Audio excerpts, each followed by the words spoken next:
pasalamatan ko. Mahal ko to, alam nila. Yung mga pulis na militar, maraming salamat sa inyo. Atin yan, maniwala kayo. Atin yung militar pati pulis, sa tao yan. Hindi yan nakatutok kaninong umuupo dyan ng putang inang. Alam ko yan kasi galing ako sa Malacanang. Alam mo yung mga militar pati pulis, pag luko-luko ka dyan, iiwanan ka talaga.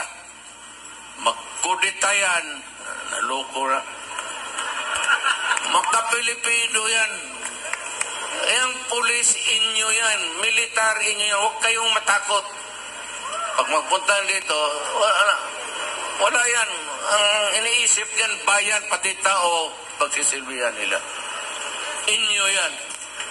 So, mahalin ninyo ang militar, pati pulis. Mabuhay sila. Kasi kung wala yan, matagal na tayong kinain doon sa South, ang insurgency. At dito naman, itong komunista. Ngayon, medyo wala na. Sana, mahina na lahat. So, pasalamat tayo sa serbisyo nila. Balik tayo.